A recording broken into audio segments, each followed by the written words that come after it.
Olá, bem-vindo a mais um vídeo do nosso canal Dentista nos Estados Unidos. Se você ainda não conhece a gente, eu sou a Priscila Bautista, esse é meu marido Pablo Bautista. Nós somos dentistas e criamos esse canal para levar até vocês informações de como validar o seu diploma de odontologia aqui nos Estados Unidos. Você sabia que o que você tem contribuído para a previdência oficial no Brasil pode ser usado pelo governo americano para sua aposentadoria por aqui? E você sabia que aqui nos Estados Unidos você paga impostos somente sobre o líquido e não sobre o bruto? O que é uma ajuda bem interessante.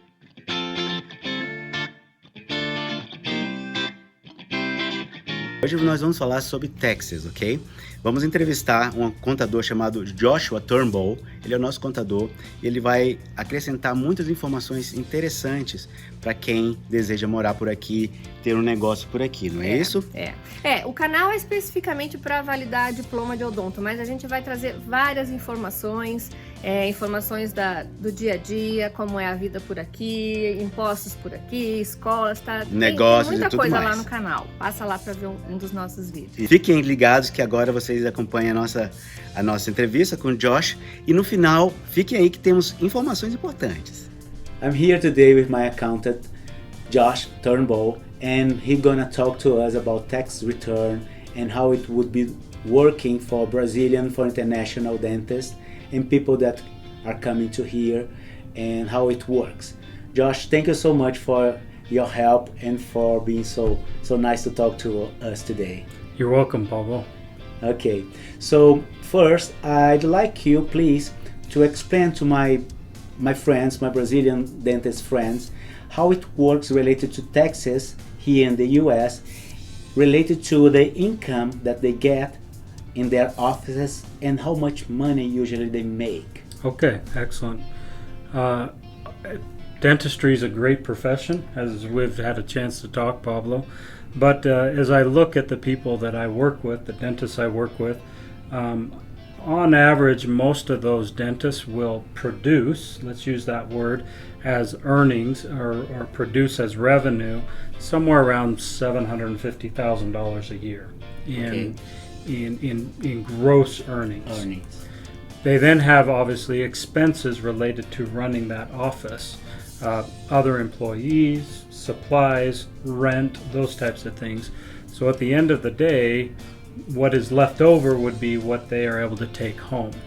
Most dentists, on average, will take home somewhere around $250,000 to $300,000 of take-home pay. Take home. So can we say that's the money in their pocket after the money in their pocket? Yeah. In their pocket. And that kind of leads us to what we were thinking before is what are we taxed on? Okay. And the amount in the U.S., you're taxed on the money in your pocket. Okay. Not necessarily the money that you bring in, the production, but the money in the pocket. So what he's talking about is, in Brazil, usually we pay taxes over the gross income. Right. All the production. Here we just pay taxes over the net income. That's right. So we remove the expenses, just what's left over. Right? And we pay taxes just, I'm gonna explain in Portuguese, maybe it's gonna be easier for them. Você só paga os taxes sobre o líquido, não sobre o bruto. That's right. And so that's important to know because that can be a big difference for somebody between 750 or 350, the amount of tax. Definitely. So the income tax is then declared to the United States government and to the local state governments generally on an annual basis. Okay. So once a year. That's usually in the springtime, either March or April, depending on how they're set up, how they're structured. But every March or April they have an income tax declaration or a tax return that is to say how much money did I put in my pocket and how much money do I owe. And there's a few different taxes that we'll get into of what we pay, but that's generally the timing of that it's due. Okay. Perfect. Great. So usually they make about 750,000 yearly, and they get home 250 to 350. That's right. Okay. And what about a taxes payment. So you mentioned that they have to pay related to the income and employment taxes. That's right. So when you own your own office, there are multiple taxes that you have to take care of. First is the income tax, right? That's the one that is done on an annual basis, where you declare this is the earnings, my take home in pocket. Okay. These are the earnings that I have, and so there is a tax rate that is assessed on that amount, and that's what you would pay as your income tax. Okay. In addition, there are some calculations to determine how much of that earnings that you have is considered employment or salary. And there are employment taxes on that salary in addition to the income tax. Those employment taxes are used to then fund Social Security and Medicare, those types of retirement type things that are put away by the government. Retirement, so when you get retired here is about 62 years old. Correct. You can look at retirement right now, it's 62, between the ages of 62 and 67 is when people begin to retire. To retire, and then the government pays a salary, okay, Yep. for those retired people. Right. So that money that you've put away all of those years then comes back to you as a retirement benefit Yes. in the form of money to live on and in the form of some medical assistance. Medical assistance, which is Okay. public after you were retired, That's right? correct. A public medical insurance system. Insurance system. Okay. So after you get retired, you don't have to pay medical insurance anymore. Just the government. That's provides correct. If you want that basic, it's a Okay. basic insurance plan. Okay, Correct. great. And I brought you a document talking about the relationship between Brazil and the U.S. related to retirement plan. Yep. So what the U.S. government and other governments do is they'll make treaties or contracts with each other so that if somebody is working in one country, they can still maintain a benefit of retirement in the other country.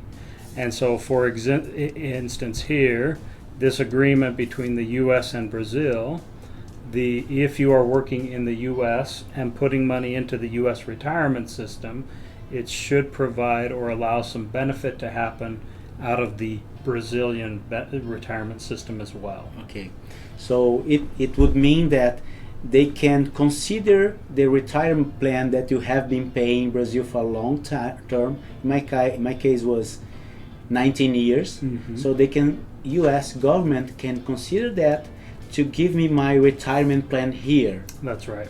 Okay. That's right. So, and a lot of that, there's some very intricate things within those treaties, but that's kind of the basic detail, Yes. the basic understanding of it. Perfect. Thank you Okay. so much, You got it. Josh. Thank you so much for your time, for your patience. Yeah. And if you don't mind, I would like to put your phone number and everything else Sure. in our little video. If you guys need anything related to accountant, it's something interesting here in the U.S. Although the licenses are state-wise, one accountant here in Utah can do your taxes in any other state in the U.S. So you Yep. can use any professional you want, and I highly recommend Josh Turnbow. Well, thank you, Pablo. Thank you so much. Thank you. Esperamos que vocês tenham gostado dessa entrevista com o Josh. Ele é muito bom, é o nosso contador de confiança. Queremos acrescentar algumas informações. Se você estiver em território americano por mais de 6 meses, independente do seu visto, você tem que fazer uma declaração de imposto de renda, mesmo que você não tenha que pagar nada. Só para informar para o governo americano, né, a sua situação aqui. E uma vez que você tenha o Green Card, aí sim, quando você for fazer seus taxes, a declaração de imposto de renda, você tem que informar todo o seu patrimônio. Todo o seu patrimônio, o que você tem aqui nos Estados Unidos ou em qualquer lugar do mundo, né? O seu patrimônio e também tudo a respeito das contas bancárias que você tem, mas aí só depois que você tiver o Green Card. Você tem que informar, na verdade, as contas bancárias que você tiver movimentação acima de $10 mil. Se for menos do que isso, você não precisa informar, tá bom? É isso. Uma coisa bastante interessante e que nos ajudou também o governo americano, ele avalia o seu income, o tanto que você ganha no ano. Então, se você tiver um salário baixo, se você for estudante, enfim, você pode contar com a ajuda do governo. Tá? Verdade. É assim, quando você for fazer a sua declaração do imposto de renda, o governo americano, não só o governo americano federal, mas o estadual também, eles vão avaliar qual é o seu ganho, né? Qual é o seu salário. E se você, por exemplo, se você estiver dentro da faixa em que aquela quantia não é o suficiente para sustentar a sua família, dependendo de quantos membros tem na sua família, o governo te dá um incentivo. Não é o ressarcimento do imposto que você pagou antes, como acontece no Brasil, tá, gente? Eles avaliam se o seu salário é baixo, se não é suficiente para vocês viverem com dignidade, e existe uma ajuda do governo para as pessoas de baixa renda, tá? Muito bacana. É muito bacana e bem humano, a gente acha. Queremos acrescentar também que em 9 estados americanos não há imposto sobre salários, não tá? Não há imposto estadual. Estadual sobre salários. O federal, você sempre tem que declarar, enfim. E as suas cotas líquidas e tudo mais. Os estados são Alasca, Flórida, Nevada, South Dakota, Texas, Washington, Wyoming, New Hampshire e Tennessee. Então, gente, esperamos que esse conteúdo tenha sido interessante para vocês, tá? É importante que vocês sempre tenham o suporte de um contador americano. Do profissional, claro, para todas as etapas, né? É o profissional da área que vai poder tirar suas dúvidas, e a gente está aqui só para dar uma ideia geral, assim, para vocês de como que funciona, mas vocês vão sempre precisar da ajuda de um contador para fazer os seus taxes, os seus impostos. Eu vou colocar os dados do Joshua na descrição desse vídeo, tá certo? E se vocês precisarem da ajuda dele, ele foi muito bacana, ele não pagou nada pra gente, não temos nenhuma relação financeira nisso. É importante queremos apenas trazer informações de qualidade para vocês. Esperamos que tenha sido interessante, ajudado vocês de alguma forma. Eu queria acrescentar também que eu estou montando algumas aulas, tá, gente? Com muita coisa, planejamento estratégico para vir para os Estados Unidos, inclusive planejamento estratégico para diferentes tipos de vistos. Falo sobre green card, como foi nossa história, documentos para diferentes tipos de condição financeira também. Exatamente, com dinheiro, sem dinheiro, com muito dinheiro, com pouco dinheiro, enfim, com green card, sem green card.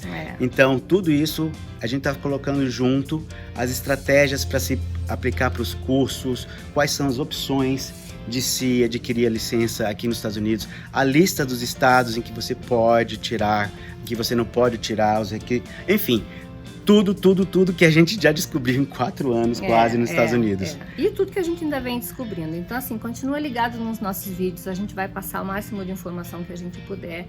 Continua dando dicas, porque algumas dicas de vocês são importantes. A gente vai fazer o vídeo de dental hygienist, laboratório também, que algumas pessoas perguntaram. E se você tiver alguma sugestão, algum comentário, escreve aqui nos comentários pra gente, que a gente vai tentar fazer o nosso melhor. É isso aí, gente. Muito obrigado. Compartilhe com seus amigos que porventura têm interesse nisso. É importante, é legal, a gente se sente gratificado porque a gente está trazendo esperança para muitas pessoas. Tenho recebido a gente muitas tem recebido mensagens. umas mensagens muito bacanas mesmo. De gente que já pensou em fazer isso e desistiu, de gente que já não sabia como é que fazia, e a gente percebe que a gente está conseguindo trazer esperança. Motivar, assim, as pessoas, né? Isso é muito bacana, porque é aquilo que a gente sentiu. E é aquela história, quando a gente tem uma coisa muito boa, a gente quer compartilhar, né, com as outras pessoas. Sinta na gente um porto seguro. Enfim, a gente vai ajudar ao máximo. Infelizmente não dá para responder todo mundo. A gente tem feito o nosso melhor e estamos aqui para tentar ajudar na medida do possível, tá bom? E você também vai alcançar o seu sucesso. Amém. Deus te abençoe e fiquem com Deus. Até o próximo.